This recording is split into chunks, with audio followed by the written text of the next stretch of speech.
मेरी खुश किस्मती मैं तेरा उम्मती, मेरी खुश किस्मती मैं तेरा उम्मती। करके जितनी भी साइंस विज्ञान है सारी की सारी वेदों में है, लेकिन संक्षेप में है। सारे ओल्ड टेस्टामेंट और न्यू टेस्टामेंट इकट्ठे ले आओ और मेरे वेद का केवल एक पन्ना तराजू के दूसरे पलड़े में रख दो। मेरा एक पन्ना वेद का वो उनसे ज्यादा भारी पाएगा। वो सनातन धर्मियों, सभी हिंदू भाइयों का सीना गर्व से चौड़ा हो जाएगा कि उनके इतिहास में, उनके वेदों में, उनके जितने भी धार्मिक ग्रंथ हैं उनमें साइंस, जिसको हम विज्ञान भी कहते हैं, कितना कूट कूट कर भरा है। तो सुनकर चौंकिए मत, इन लोगों की यही क्लेम्स हैं कि वेदों में सारा साइंस है एंड पुराने साइंटिस्ट्स ने वेदों से चुरा चुरा कर इन्वेंशंस करी थी।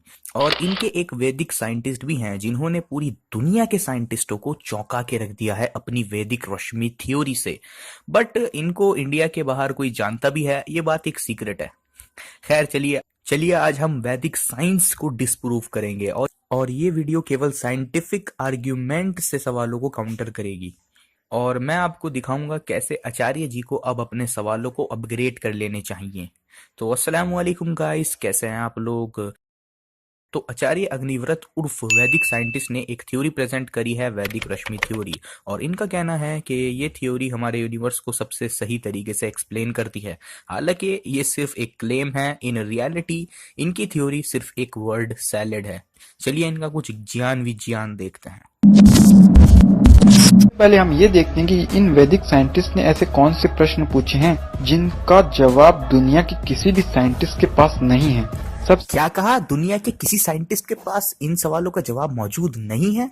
अरे क्या मजाक है। आपको कहना चाहिए दुनिया का कोई साइंटिस्ट इन सवालों को जानता ही नहीं है कि कोई इतने बचकाने सवाल भी पूछ सकता है। और फ्रेंड्स, ये जो वीडियो इन लोगों ने बनाई है ये वैदिक साइंटिस्ट के सवालों को ही एनिमेशन के साथ बनाया है। इसमें जो वैदिक साइंटिस्ट ने सवाल पूछे हैं उन्हीं को एनिमेशन के साथ पूछा गया है। तो इस वीडियो का जवाब देने पर वैदिक साइंटिस्ट्स के ही सवाल डिबंक होंगे।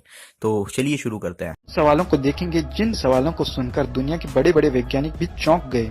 आइए उन सवालों को देखते हैं। आपने देखा होगा कि एक पटाखे में जब विस्फोट होता है तो पटाखे के पार्टिकल सेंटर से दूर भागते हैं और बीच में एक वैक्यूम क्रिएट हो जाता है। क्योंकि पटाखे का विस्फोट हमारे एटमॉस्फेयर में होता है, इसलिए एटमॉस्फेयर का एयर प्रेशर से वो वैक्यूम तुरंत खत्म हो जाता है। बिग बैंग में भी एक पॉइंट पर बहुत बड़ा धमाका हुआ और इतना तेज हुआ कि मैटर लाइट की गति से बाहर की ओर निकला और आज भी यूनिवर्स फैलता जा रहा है।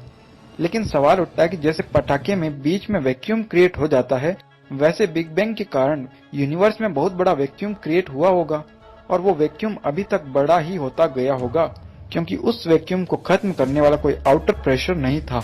इसलिए अगर बिग बैंग थियरी सही है तो यूनिवर्स में एक बहुत बड़ा वैक्यूम स्पेस होना चाहिए जहां कुछ भी ना हो। आप इमेजिन भी नहीं कर सकते कि वो वैक्यूम कितना बड़ा होना चाहिए।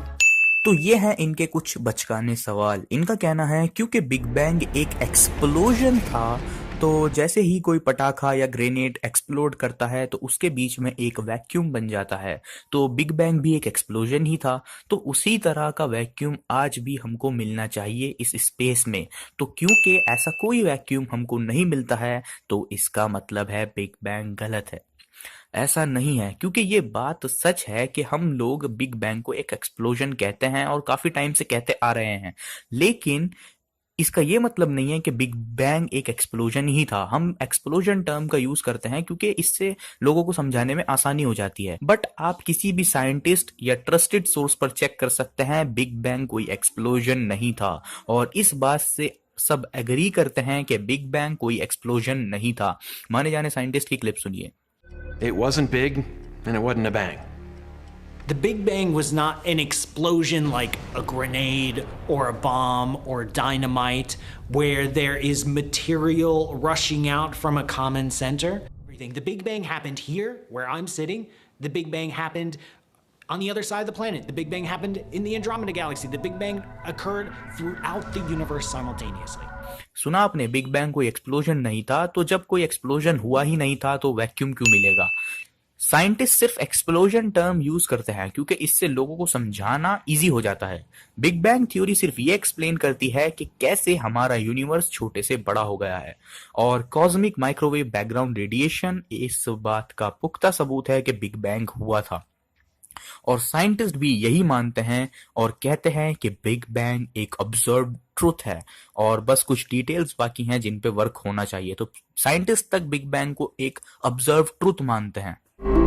So the Big Bang is the observed truth, but there are details that haven't been quite worked out.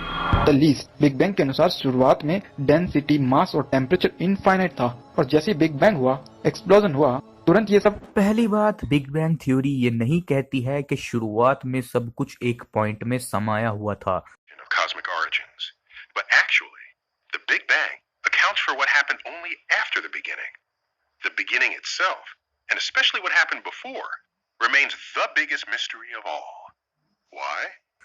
बल्कि अगर सारा मैटर एक चीज में समा जाएगा तो जनरल रिलेटिविटी के अकॉर्डिंग ब्लैक होल बनता है। अगर सारा मैटर एक जगह पे इकट्ठा होगा तो जनरल थ्योरी ऑफ रिलेटिविटी के अकॉर्डिंग ब्लैक होल बनेगा, और ब्लैक होल कभी एक्सप्लोड नहीं करते।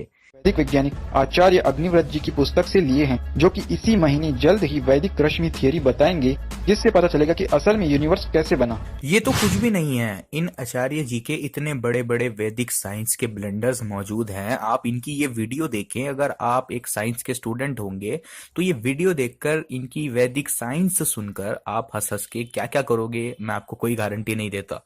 और वेदास के अकॉर्डिंग, क्या आप जानते हैं, वेदास के अकॉर्डिंग हम ह्यूमंस इस दुनिया में 1.96 बिलियन ईयर्स पुराने हैं। मतलब हमको इस दुनिया में आए हुए ऑलमोस्ट 2 अरब साल हो चुके हैं वेदों के अकॉर्डिंग। और आप लोग जानते हैं कि 2 अरब साल पहले हम ह्यूमंस कहाँ से आए? वेदों के अकॉर्डिंग हम लोग जमीन के अंदर से निकले और जवान जवान निकले। मतलब हम लोग जमीन के अंदर पैदा हुए थे, जैसे एक पेड़ उगता है। जैसे चिदानंद जी ने लिखा, युवावस्था में स्त्री और पुरुषों के जोड़े धरती से बाहर निकले पेड़ पौधों की तरह। ये है वेदों की साइंस। मतलब इन लोगों की हालत देखिए आप साइंस में। और जब आचार्य जी पर कभी खुद कोई बात आ जाती है तो आचार्य जी कहते हैं कि विदेशी साइंटिस्ट को सुनो, विदेशी साइंटिस्ट सही कहते हैं। क्लिप सुनिए।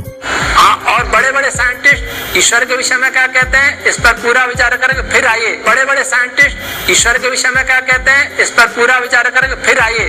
तो आचार्य जी के अकॉर्डिंग विदेशी साइंटिस्ट को हमें सुनना चाहिए क्योंकि वो लोग सही कहते हैं। बट प्रॉब्लम यह है कि जब हम विदेशी साइंटिस्ट को सुनते हैं तो हमें एक भी माना जाना साइंटिस्ट ऐसा नहीं मिलता जो कि वेदों की थ्योरी को सपोर्ट करता है या कर रहा हो वेदों को सपोर्ट, बल्कि हमें उल्टा ही सब कुछ मिलता है। वेदों के अकॉर्डिंग यूनिवर्स स्टैटिक है, एक्सपैंड नहीं कर रहा है, लेकिन साइंटिस्ट कहते हैं कि यूनिवर्स एक्सपैंड कर रहा है। ये बात कि यूनिवर्स एक्सपैंड कर रहा है एक ऑब्जर्वेशनल फैक्ट है। क्लिप सुनिए। What Hubble convincingly demonstrated by seeing the motion of those galaxies is that the universe is expanding. Relativity. The universe is expanding. The universe is undergoing an exponential runaway expansion. The universe at the present time is careening out of control. The universe itself that's expanding, not the things in the universe. Right. We're in Space itself is expanding. There is no empty center to the universe. सुना आपने, universe expand कर रहा है। अब ये बात साबित हो चुकी है तो वेदास रॉन्ग प्रूफ हो चुके हैं। अब वैदिक साइंस को कहीं और ले जाकर आपको सेल करना पड़ेगा क्योंकि अब तो वेदास रॉन्ग प्रूफ हो चुके।